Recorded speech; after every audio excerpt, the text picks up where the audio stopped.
Before we get into today's story, take a second to get comfortable. This is a long one, the kind of story that doesn't explode all at once, but slowly tightens around you the more you listen. It's about boundaries, privacy, and what happens when saying please stop isn't enough. Today's post comes from someone who thought they had found the perfect living situation, quiet, respectful, and safe, only to realize that sometimes the people who say they respect boundaries are the ones who cross them the most. As always, this is a Reddit story shared anonymously. Names have been changed for privacy. So grab a drink, put on your headphones, and listen all the way through, because the ending of this one leaves a question that isn't as simple as it sounds.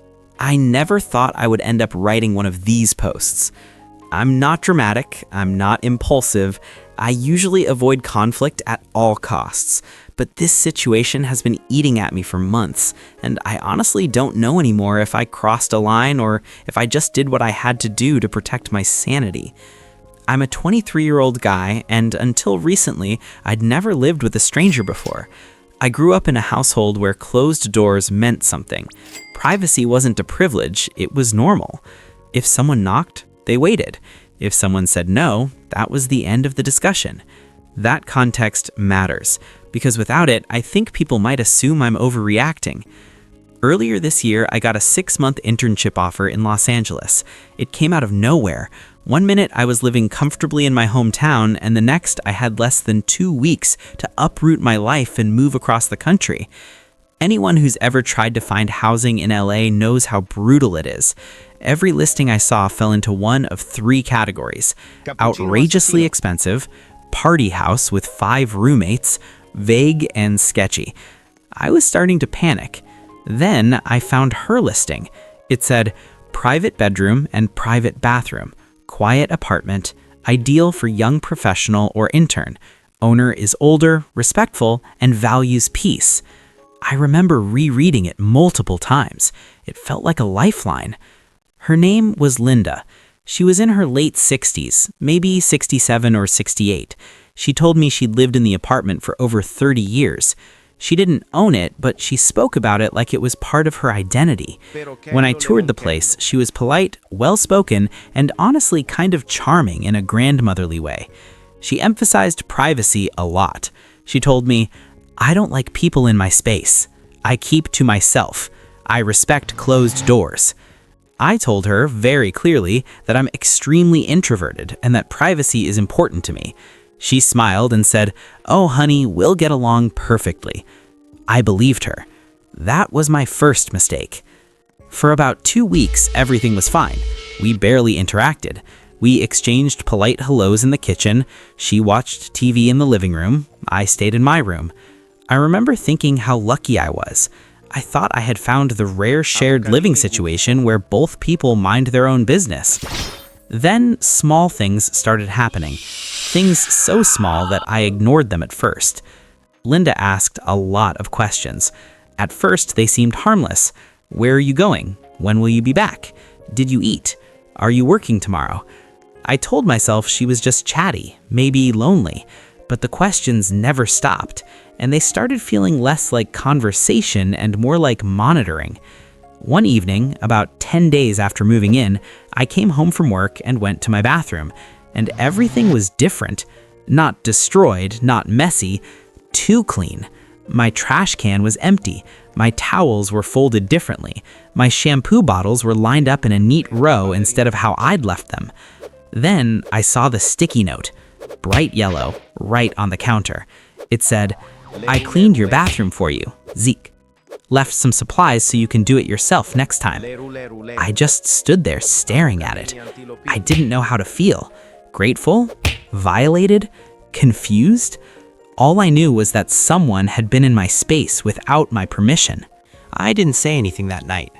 I folded the sticky note and put it in my desk drawer, telling myself I'd bring it up later when I wasn't tired. I didn't want to start conflict over something that might have been well-intentioned. But the feeling didn't go away. It lingered in that quiet, uncomfortable way where your brain keeps replaying the same moment over and over. The realization that someone had been in your private space while you weren't there. that they had touched your things, decided what was acceptable for you. I barely slept. The next evening, I knocked on Linda's door. I rehearsed what I was going to say the whole walk down the hallway. Calm, polite, non-accusatory. When she opened the door, she smiled like nothing was wrong. I said, "Hey, I wanted to talk about the bathroom. I noticed you went in and cleaned it while I was gone." Her smile faded instantly. "Oh," she said, "that." I told her I appreciated the thought, but I'd really prefer if she didn't go into my bathroom anymore, that it was my personal space. She sighed dramatically. "I was just helping," she said. "You're young. You probably don't notice these things." That sentence bothered me more than it should have. I told her again that I wanted privacy, even if the bathroom wasn't perfectly clean by her standards. She waved her hand dismissively. All right, I won't do it again." Her tone made it sound like she was humoring a child, but I took it as a win.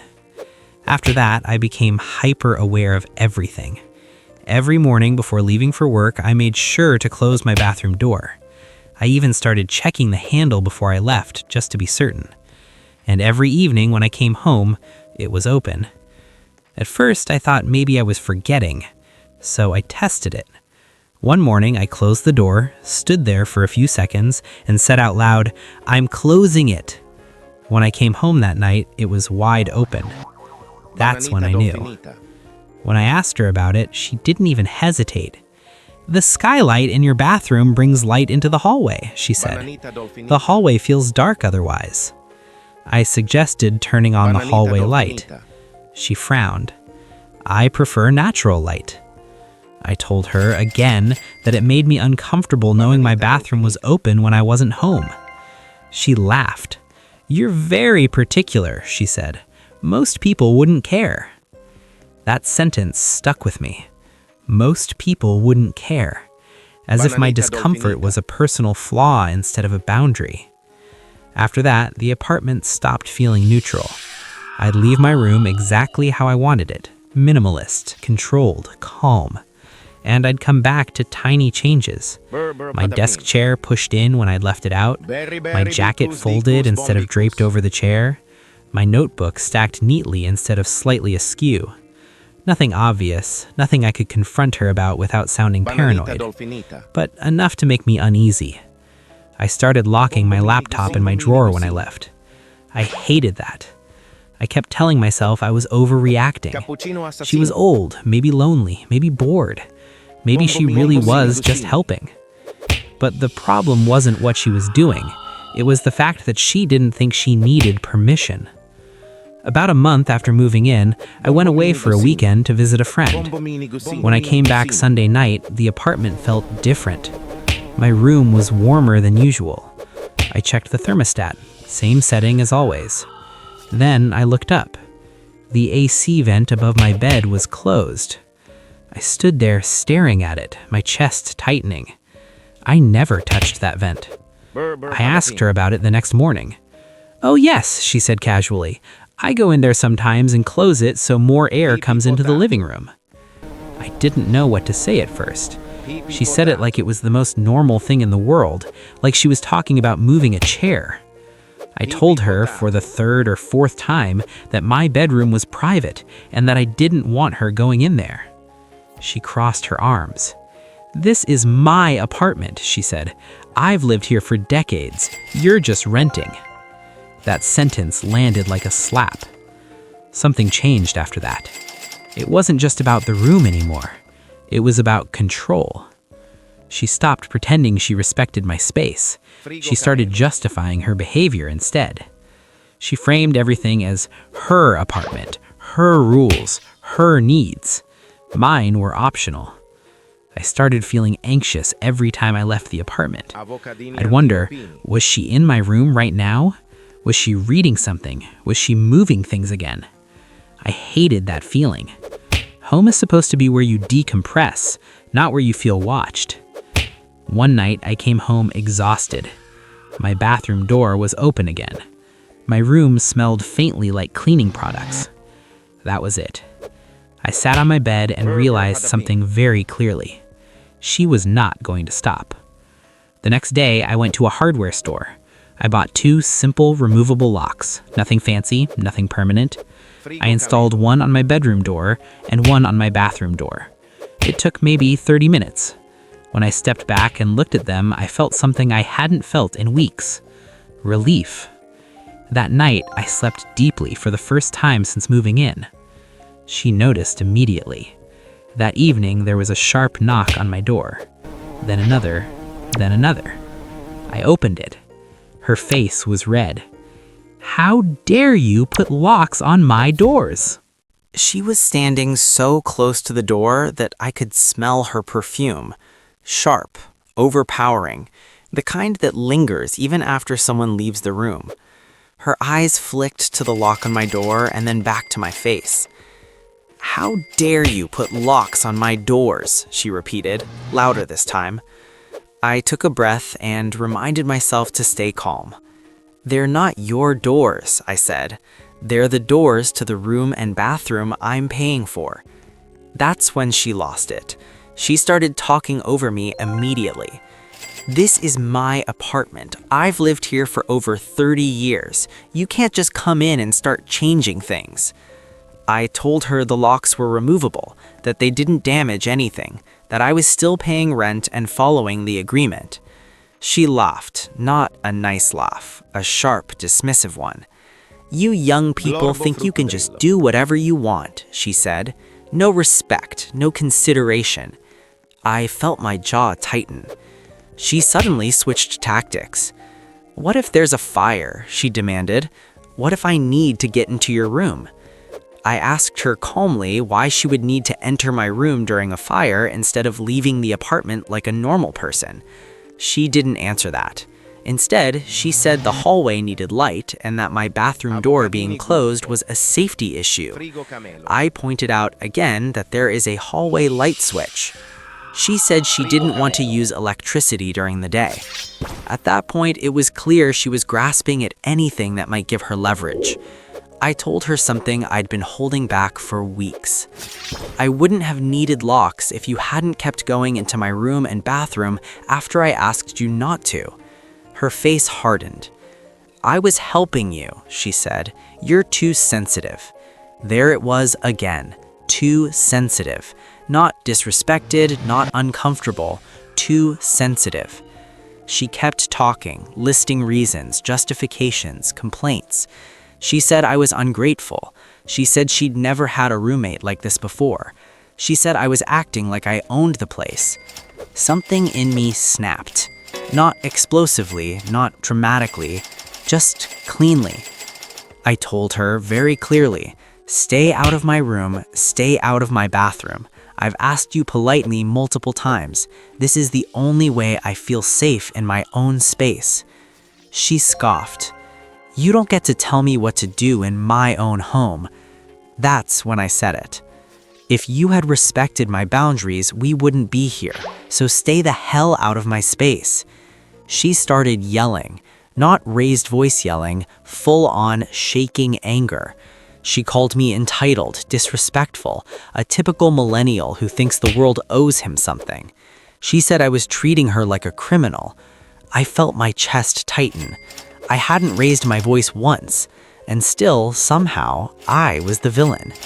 I told her, louder than I meant to fuck off and leave me alone. I shut the door, I locked it. My hands were shaking. The apartment went silent. Not peaceful silence, heavy silence. The kind where you can feel tension pressing against the walls. I sat on my bed for a long time, staring at the door. Part of me felt awful. She was old, she lived alone. Maybe she didn't even realize how invasive she'd been. But another part of me felt something else. Anger. Because I had tried. I had been polite, calm, repeatedly clear. And none of it mattered until I physically prevented her from crossing the boundary. The days after that were miserable. She stopped speaking to me entirely. When she did communicate, it was through notes left in the kitchen. Passive-aggressive notes. Things like, "Please remember this is a shared space. Respect goes both ways. Locks don't solve everything. I ignored them. The hallway light stayed off. My bathroom door stayed locked. My room finally felt like mine again. At night, guilt crept in. I thought about her living alone, about how quiet her life must be, about how maybe she just wanted control over something. I wondered if I could have handled it better, if I could have been nicer, if telling her to fuck off made me just as bad. But then I remembered how anxious I felt before the locks, how I dread coming home, how I double-check my things, how I lost sleep. And I reminded myself, boundaries are not cruelty. I started looking for a new place, quietly, carefully. I didn't tell her. I didn't want another confrontation. I just wanted out. Even now, weeks later, I replay that confrontation in my head. Not because I regret protecting myself, but because I hate that it came to that. I hate that the only way to be respected was to escalate. I hate that politeness failed. Some people I've talked to say she's old, you should have more patience. It's her apartment. You could have handled it more gently. Others say she crossed major boundaries. You did nothing wrong. She forced your hand. I don't know anymore. So I'm asking strangers on the internet. Am I the a-hole for putting locks on my bedroom and bathroom doors and telling my elderly roommate to stay out of my space? After the confrontation, the apartment stopped feeling like a shared space at all. It felt like a ceasefire zone. We existed around each other without acknowledging the other's presence. If I was in the kitchen, she stayed in her room. If she was watching TV in the living room, I waited until she went to bed before stepping out. Every sound felt loaded. Cabinet doors closing, footsteps in the hallway, the click of the front door when one of us left. Nothing was said, but everything was felt. The locks worked. That was the uncomfortable truth. My room stayed untouched. My bathroom stayed exactly how I left it. The AC vent remained open. The bathroom door stayed closed unless I opened it. I slept better, but the guilt didn't disappear. It just changed shape. It's easy for people to say, you did the right thing. It's harder to live with the emotional residue afterward. Every time I heard her moving around late at night, I wondered if she was lonely. Every time I saw her sitting alone in the living room, staring at the TV without really watching it, I felt a tightness in my chest. I started questioning myself. Was she really being malicious, or was she just old, lonely, and bad with boundaries? But then I'd remember the AC vent, the casual way she said she went into my room sometimes, and that word, sometimes, haunted me. I started telling friends about the situation. Their reactions were split. One friend said, "Dude, that's creepy. I'd have moved out immediately." Another said, "She's old. She probably doesn't even realize she's doing it." My mom told me I should have been more patient. My dad told me I did what I had to do. Every opinion just added more noise. What messed with my head the most was her age. If she had been my age, no one would have hesitated to call her behavior invasive, but because she was elderly, everything got softened. She's from a different generation. She probably means well. She doesn't understand boundaries the same way. But here's the thing no one wanted to say out loud. Intent doesn't erase impact. Feeling unsafe in your own living space doesn't magically disappear because the person causing it has gray hair. Looking back, I started to understand something. This was never just about cleanliness or light or airflow. It was about control. She had lived there for decades. That apartment was her world, and when I moved in, I wasn't just a roommate, I was an intrusion. Every time she entered my space without asking, she was reminding herself that she still had authority. When I locked the doors, I took that away, and she couldn't handle it. To me, the locks were protection.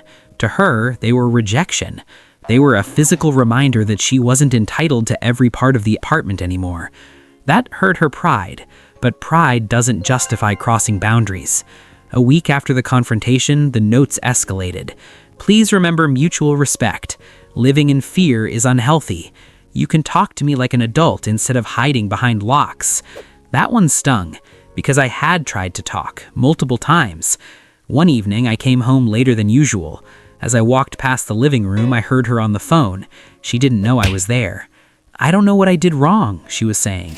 "He's acting like I'm some kind of monster." There was no mention of entering my room, no mention of ignoring my requests, just victimhood. And in that moment, something clicked. She wasn't confused. She was rewriting the story to protect herself. I stopped trying to rationalize it after that. Not out of anger, out of clarity. I accepted that we saw the situation completely differently, and that no amount of explaining would bridge that gap. I focused on finding a new place, quietly. I started packing small things first: books, clothes I didn't wear often, items that wouldn't be noticeable. I kept my door locked even when I was home, not because I was afraid anymore, but because I didn't want to give her access to me emotionally or physically. This experience changed how I see boundaries. I used to think boundaries were about politeness. Now I know they're about self-respect. I used to saying no once was enough. Now I know some people hear no as a challenge. I still replay that moment when I told her to fuck off. I wish I hadn't said it that way, but I don't wish I had stayed silent. And that's the part I'm still wrestling with. I have a move-out date. I haven't told her yet. I'm counting down the days. And when I leave, I don't plan on having a dramatic goodbye. Just my keys on the counter, and silence. Not because I want validation, but because I want perspective. Was I wrong for putting locks on my bedroom and bathroom doors? Was I cruel for enforcing privacy against an elderly roommate? Or was I just protecting myself when no one else would? Am I the a-hole? The last week in the apartment felt unreal. I had already mentally left, but my body was still there, moving through the same narrow hallway, stepping around the same furniture, existing in the same tense silence. My door stayed locked almost all the time now, not because I didn't trust myself, because I didn't trust the situation. Once I had the new place confirmed, I stopped being careful about packing. Boxes started lining my room, my closet emptied out, the walls began to look bare. She noticed. Of course she did. She didn't say anything at first, just watched quietly from the living room whenever I passed through with a box in my arms. Her eyes followed me. Not angry, not sad, just guarded. 3 days before I was set to leave, she finally spoke to me. I was in the kitchen late at night, making something quick to eat. She came in slowly and stood at the other end of the counter. "You're moving out," she said. Not a question. "Yes," I replied. She nodded. We stood there in silence for a moment. Then she said, "I wish you'd just talk to me instead of putting up walls." I felt something tighten in my chest. "I did talk to you," I said quietly, multiple times. She looked away. She didn't apologize. I didn't expect her to. She didn't argue either. It was like the fight had drained out of her, leaving only distance behind. She went back to her room without another word. That was the last real conversation we had. Move-out day came faster than I expected. I woke up early. The apartment was quiet. I unlocked my door for the last time and stood there for a moment, taking in the room that had caused me so much stress and had also taught me more than I wanted to learn. I carried my boxes out slowly, trip after trip. She stayed in her room the entire time. No yelling, no confrontation, no goodbye. Just silence. Before leaving for good, I walked through the apartment one last time. The hallway was dark. The bathroom door, my bathroom door, was closed. I left my keys on the counter. I paused. For a brief moment, I considered knocking on her door, saying something kind, something gentle, something to smooth it all over. But then I realized something important. Closure doesn't always come from conversation. Sometimes it comes from leaving. I opened the door and stepped out. My new place isn't perfect. It's smaller, louder, more expensive, but it's mine. I leave my door open or closed because I choose to. No one moves my things. No one enters my space without permission. I sleep deeply again. With distance, the anger faded. What stayed was clarity. Linda wasn't evil. She wasn't malicious, but she didn't respect boundaries, and she didn't believe she needed to. And I learned the hard way that good intentions don't cancel harmful behavior. I'm firmer now. I don't over-explain my boundaries. I don't apologize for needing privacy. And I don't wait until I'm desperate to protect myself. If someone crosses a line after being clearly told not to, that's information, and I listen to it now. I still wish I hadn't sworn at her. I still wish it hadn't escalated. But I don't regret the locks. I don't regret standing my ground. And I don't regret leaving. Because peace is not something you negotiate after it's already gone. Not just for judgment, but for understanding. Was I wrong for installing locks on my bedroom and bathroom doors? Was I cruel for enforcing privacy against an elderly roommate? Or was I simply doing what I needed to do to feel safe in my own home? Am I the a-hole? Situations like this are never as black and white as we want them to be. On one hand, there's age, loneliness, and intent. On the other, there's consent, boundaries, and the basic need to feel safe in your own home. Some people believe respect means being patient no matter what. Others believe respect means listening the first time someone says no. So now the question is yours. Was the narrator wrong for installing locks on his bedroom and bathroom doors? Or was that the only way to protect his peace after his boundaries were ignored repeatedly? Let me know what you think in the comments. Was this NTA, YTA, ESH, or NAH? If you enjoyed this story and want more long-form Reddit narrations like this, make sure to like the video, subscribe to the channel, and turn on notifications so you don't miss the next one. Thanks for listening, and I'll see you in the next story.